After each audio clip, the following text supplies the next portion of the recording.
Hello दोस्तों, नमस्ते and good morning. कैसे हैं आप सब? तो जी सुबह के बजे हैं ठीक 9 और आज के ब्लॉग की शुरुआत हो रही है कि किस तरीके से नए घर में मैंने अपने बेडरूम को ऑर्गेनाइज़ किया है, अपने बेड बॉक्सेस को मेंटेन किया है। साथ ही आज के ब्लॉग में बहुत कुछ शेयर करने वाली हूँ, तो वीडियो में लास्ट तक बने रहिएगा। अच्छा, बहुत सारे बहन भाई, लगभग 55% मेरे बहन भाई बिना चैनल सब्सक्राइब किए मेरी वीडियोस देख रहे हैं। आप लोगों को मेरी वीडियोस पसंद आ रही है, आप लोग इतना प्यार दे रहे हो, उसके लिए मैं आपकी दिल से शुक्रगुजार हूँ। लेकिन आप लोगों से छोटी सी रिक्वेस्ट है कि आप लोग प्लीज़ चैनल को सब्सक्राइब कर लीजिए ताकि हमारी यूट्यूब कम्युनिटी और स्ट्रॉन्ग हो सके। और आज के वीडियो में कुछ एक बहनों के कमेंट्स को भी रिप्लाई करने वाली हूँ, तो वीडियो को स्किप नहीं कीजिएगा। वीडियो पसंद आती है तो वीडियो को लाइक कीजिएगा। चैनल सब्सक्राइब नहीं किया तो प्लीज़ सब्सक्राइब कर लीजिए, शेयर कर दीजिएगा वीडियो को। और यहाँ आप देखें, सारा सामान ऐसे ही रखा हुआ है अनपैक्ड। टेप तक हम लोगों ने किसी भी कार्टन बॉक्स की नहीं हटाई है। सबसे पहले ये जो वार्डरोब में लगेज रखे हुए हैं, इनको मैं बेड में रखने वाली हूँ, क्योंकि दोनों ही लगेज में खुशी के पापा के ऑफिस के कुछ पेपर्स हैं, कुछ इम्पॉर्टेंट फाइल्स हैं जो बहुत ज़्यादा इम्पॉर्टेंट हैं। तो ये हम लोगों ने ला के जो है अलमारी में ही रख दी थी, और ये वार्डरोब रहने वाला है मेरा। तो फ़िलहाल जो है ये पेपर्स वगैरह मैं लगेज से नहीं निकाल रही हूँ, ये लगेज एज़ इट इज़ मैं बेड में रखने वाली हूँ, क्योंकि फ़िलहाल जो है ना तो हमें लगेज की ज़रूरत है, ना ही अभी इन पेपर्स की ज़रूरत है। जैसे ही पेपर्स या फाइल्स की ज़रूरत होगी तो हम लोग जो है लगेज में से निकाल लेंगे। और शिफ्टिंग में ज़्यादातर ये चीज़ होती है कि जो चीज़ आपके लिए बहुत ज़्यादा इम्पॉर्टेंट होती है वो आप कहीं रख के भूल जाते हो, या वो चीज़ें मिसप्लेस हो जाती हैं, बाद में ढूंढने के लिए बहुत ज़्यादा परेशान होना पड़ता है। तो बस मेन कंसर्न मेरा यही था कि ये पेपर्स इधर उधर नहीं होने चाहिए। तो बस इनको मैंने लगेजेस में पैक कर दिया था, और लगेज हमारी जो है गाड़ी में ही हम लोग अपने साथ लेके आए थे। यहाँ बस मैं लगी हूँ बेड बॉक्स क्लीन करके और सामान सेट करने। जो इसके न्यूज़पेपर्स थे वो न्यूज़पेपर इसी में छोड़े हुए थे, तो ये मेरे लिए बहुत इजी हो गया कि मैंने साथ साथ न्यूज़पेपर बिछा दिया है। और धीरे धीरे करके जो है मैं बेड बॉक्स में सामान भी अरेंज कर लूँगी। एक एक करके बॉक्स खोल रही हूँ। एक चीज़ बहुत अच्छी हुई है कि मूवर पैकर्स ने जो सामान पैक किया था, वो जिस कमरे का सामान पैक कर रहे थे बॉक्सेस के ऊपर वो रूम नंबर लिख रहे थे। साथ ही अगर कबर्ड का सामान था तो ऊपर कबर्ड लिखा हुआ है, बेड बॉक्स का सामान था तो बेड बॉक्स लिखा हुआ है। और अगर जो है ड्रेसिंग टेबल का सामान था तो उसके ऊपर ड्रेसिंग टेबल लिखा हुआ है। जैसा आपको पता है कि पिछले घर में 2 ड्रेसिंग टेबल थे, तो उसमें भी उन्होंने अलग अलग लिखा हुआ है कि ये रूम 1 के ड्रेसिंग टेबल का है, रूम 2 के ड्रेसिंग टेबल का है। इससे जो है मेरे लिए सामान अरेंज करना काफ़ी ईजी हो गया है। बट इसमें भी एक जो दिक्कत परेशानी सबसे ज़्यादा आई है वो ये आई है कि उन लोगों ने कुछ भी सामान छोड़ा नहीं, वो सब कुछ बांध के ले आए। जैसा मैंने आपको पहले ही बताया था, जो सामान हम लोगों ने डिस्कार्ड करने के लिए पॉलीथिन्स में निकाल के रखा था वो उसको भी पैक करके ले आए। तो यहाँ इस चीज़ की मुझे एक ये दिक्कत बढ़ गई कि मुझे चीज़ें छाँट छाँट के रखनी पड़ रही है, और इसमें बहुत ज़्यादा टाइम जा रहा है। और सामान सेट करने के लिए जो मैंने टाइम फ़िक्स किया हुआ है वो या तो मॉर्निंग का है या फिर इवनिंग का है। दोपहर में मैं सेटिंग का कोई भी काम नहीं करती हूँ। दोपहर को मैं खाने पीने का या फिर अपना रेस्ट करने का वो काम मैं जो है उसको प्रेफर करती हूँ, क्योंकि लकी को भी मैं पैदल छोड़ के आ रही हूँ, पैदल लेके आ रही हूँ। वॉकिंग की मुझे बिल्कुल हैबिट रही नहीं है, तो पैरों में भी मेरे बहुत ज़्यादा दर्द है। लेकिन अभी कोशिश मेरी यही है कि मैं वॉक करना नहीं छोड़ूंगी। जब तक मुझसे बन पड़ेगा मैं पैदल ही छोड़ के आया करूँगी और लेके आया करूँगी लकी को, ताकि एटलीस्ट 2 टाइम मेरी 25-30 मिनट जो है वॉक हो जाए। यहाँ इस वाले बॉक्स में सारे मेरे ये पुराने पर्स हैं।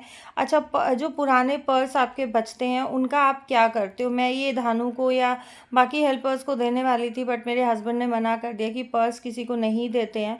तो आप लोग क्या करते हो इन पुराने पर्सेस का? तो प्लीज़ मुझे ज़रूर बताइएगा, क्योंकि मेरे पास बहुत सारे पर्स इकट्ठे हो रखे हैं और ये ना जगह बहुत ज़्यादा घेरते हैं। अब यहाँ मुझे ये हुआ था पहले कि इनको मैं निकाल के रख दूँगी, फिर मुझे ये लगा कि निकाल के रखूँगी और ज़्यादा जगह घेरेगी, तो इसी कार्टन बॉक्स में मैंने वापस से अपने सारे पर्स रख दिए, और कार्टन बॉक्स को मैं एज़ इट इज़ जो है बेड के बॉक्स में रख दूँगी।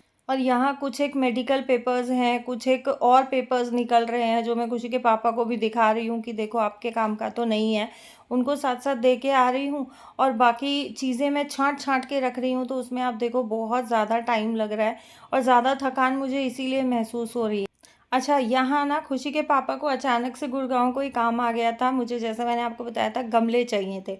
इन्होंने मुझे बोला चलती है तो चल, मुझे लगेगा 1 डेढ़ घंटा, तू अपना सामान ले लियो, जो भी तुझे चाहिएगा मार्केट में छोड़ दूँगा। और मैं फटाफट से नहा धो के रेडी हुई कि चलो आज तो गमले आ जाएँगे। फाइनली गमले आएँगे, लेकिन गमले वाली शॉप बंद थी और मैं सीधा पहुँच गई सूटों की दुकान पे क्योंकि खुशी के पापा अपने किसी काम से गए थे मुझे मार्केट में छोड़ के, तो मुझे ये हुआ कि यार गमलों की दुकान बंद है तो मैं कहाँ घूमूंगी 1 डेढ़ घंटा। तो चलो ठीक है, सूटों की शॉप पे चलते हैं, एक आधा सूट खरीदते हैं और वीडियो आप लोगों के लिए बना के लाते हैं। क्योंकि गुड़गांव से जो भी बहनें मुझे देखती हैं उनके कंटिन्यूसली कमेंट्स आते रहते हैं कि दीदी प्लीज़ दिखा दो किस तरीके के सूट आए हैं, आप जाओ, तो आपके लिए मुझे जाना पड़ता है। बट आज तो मैं अपने लिए ही गई थी और जब मुझे ये दिखाना कि गमलों की दुकान बंद है, मुझे इतना रिग्रेट हुआ कि मेरे ये 2 ढाई घंटे बहुत बर्बाद हो गए और गमलों के लालच में मैंने खामखा अपना काम छोड़ा और मैं आई। और फिर हमें 2 बजे तक लकी के स्कूल टाइम तक भी वापस पहुंचना था। और यहाँ ये सूट बहुत प्यारा लग रहा था, लेकिन ये वाइट कलर में था इसलिए मैंने नहीं लिया। दूसरा, इसमें पूरे में सितारे लगे हुए हैं, सीक्वेंस का काम है, तो बस ये बहुत ज़्यादा हेवी होने वाला था। सूट कलेक्शन बहुत अच्छा आया हुआ है, बहुत प्यारे प्यारे सूट आए हुए हैं और बहुत ही रीज़नेबल रेट में इस बार आए हुए हैं। जो सबसे फर्स्ट वाला सूट आपने देखा, वो सूट एक मैं भी लेके आई हूँ। ये वो सूट है जो मैंने होली पे पहना था, उसी के कलर है, लेकिन इसका कलर बहुत ज़्यादा गया है। ये सूट बहुत सुंदर है और मुझे बहुत ज़्यादा सूट लेने नहीं थे, मुझे बस ये था कि हाँ, मैं शॉप पे आई हूँ तो एक आधा सूट ले लेती हूँ, खाली हाथ जाना ठीक नहीं है। तो 2 सूट मैंने लिए थे, वो मैं आने वाले वीडियोस में आपके साथ शेयर कर दूँगी कि किस तरीके के सूट हैं, कितने के हैं, क्या कुछ जो है रेट है उन सूटों का। ये सूट जब मैं लास्ट टाइम सूट लेने आई थी तब भी था और ये तब से अब तक ये सूट चल रहा है। तो इसमें एक कलर और है ये वाला और एक और कलर है ब्राउन, एक वाइन कलर है और एक ये चॉकलेटी ब्राउन टाइप का है। तो ये 3 कलर इस जो है तरीके के सूट में है। इधर साइड में चल रही हैं साड़ियाँ और आप लोगों ने कई बार कमेंट्स किए कि दीदी साड़ियाँ भी प्लीज़ दिखाओ। तो साड़ियों भी का भी आज मैं थोड़ा सा वीडियो आपके साथ शेयर करूँगी, बहुत ज़्यादा तो नहीं करूँगी। कलेक्शन पूरा भरा पड़ा है इस दुकान में, लेकिन बहुत बार ऐसा होता है कि सूट अनलिमिटेड हैं, साड़ियाँ अनलिमिटेड हैं, लेकिन फिर भी कई बार होता है कि आपको कुछ भी नहीं पसंद होता है आता है। सेम चीज़ आज मेरे साथ हो रही थी और मेरे साथ बहुत बार ऐसा होता है जब मैं सूट लेने के मन से नहीं जाती हूँ ना, तब स्पेशली मुझे सूट पसंद नहीं आते हैं। यहाँ आप देखें कितना प्यारा कलेक्शन है, बहुत सुंदर सुंदर सूट हैं। हालांकि हरे कलर के सूट बहुत ज़्यादा आए हुए हैं शॉप में, जो हमने देखे हैं उसमें ग्रीन कलर बहुत ज़्यादा। ये देखें, ये बहुत खूबसूरत पीस था, बहुत सुंदर सूट लग रहा है। थोड़ी सी कोई, जैसे मेरी बहन हेल्दी है और गोरा कलर है, तो उस पर ये सूट ना बहुत जचने वाला है, जो बोलते हैं ना भरवा शरीर है, बहुत सुंदर लगने वाला है। ये वाला सूट भी बहुत प्यारा लग रहा है। एक सूट मैंने ये वाला लिया है, इसमें 2 पैटर्न हैं, एक ये चंदेरी की चुन्नी थी और दूसरा पैटर्न ये है जिसमें प्लेन दुपट्टा है। तो मैंने ये प्लेन दुपट्टे वाला लिया है क्योंकि उसकी चुन्नी बहुत हेवी है, तो घूंघट करने के बाद ना दिखने में थोड़ा प्रॉब्लम हो रहा था, तो मैंने ये प्लेन दुपट्टे वाला लिया है। बाकी बहुत सुंदर कलेक्शन आया हुआ है, अगर आप लोगों को सूट लेना है तो आप लोग जाके ट्राई कर सकते हो। एड्रेस के लिए बहुत सारी बहनें बोलती हैं, तो मैंने बहुत बार आप लोगों के साथ एड्रेस डिटेल में शेयर किया है। अच्छा, कल एक कमेंट मुझे आया कि आप हमें अपनी फैमिली नहीं मानती हो, इसलिए आप हमें सारी बातें नहीं बता रही हो। ये कुछ एक साड़ियों के सैंपल हैं जो आपके साथ शेयर कर रही हूँ और मुझे नहीं समझ में आता, कल की वीडियो में जो भी प्रॉब्लम थी, जो भी इश्यूज़ थे, वो मैंने सब शेयर किए हैं। अब उसके आगे मुझे नहीं समझ में आ रहा कि आप सुनना क्या चाहते हो, या तो आप खुद से बोलें कि आप क्या सुनना चाहते हो। आप मतलब क्या एक्सपेक्टेशंस लगा के बैठे हो कि मैं आपको क्या क्या सब कुछ बताऊं, मुझे नहीं समझ में आ रहा। और ये एक ही बहन है जो कमेंट कर रही है, उनके अलावा मुझे किसी का कमेंट नहीं आ रहा है। क्योंकि देखो, ये बोल रही हैं फैमिली नहीं मानते हो, तो मैं आपको ये बोलूँगी कि आप शायद मुझे फैमिली नहीं मानते हो, क्योंकि फैमिली में एक मेंबर दूसरे मेंबर की बातों को अंडरस्टैंड करता है, उसकी चीज़ों को समझने की कोशिश करता है। मुझे बार-बार आप इस तरीके का कमेंट कर रही हैं ना, तो मुझे ऐसा लगता है कि शायद आप अपने शब्द मेरे मुँह में डाल के कहलवाना चाहती हैं। सिर्फ़ अरे! इतना ही बोलूँगी, तो मुझे बहुत हर्ट होता है जब आप बार-बार ये कमेंट कर रही हैं। यहाँ जो है मार्केट से आते हुए हम लोग आए बीच में नर्सरी, क्योंकि मुझे कुछ प्लांट्स भी लेने थे और मुझे लगा कि शायद इस नर्सरी पे मुझे जो है गमले मिल जाएँगे, बट अनफॉर्च्यूनेटली मुझे यहाँ भी नहीं मिले, क्योंकि इनके पास गमले जो है सिरामिक के थे और प्लास्टिक के थे, वो बहुत लो क्वालिटी के थे, वो इन्होंने खुद ही मना कर दिया कि ये मत लो।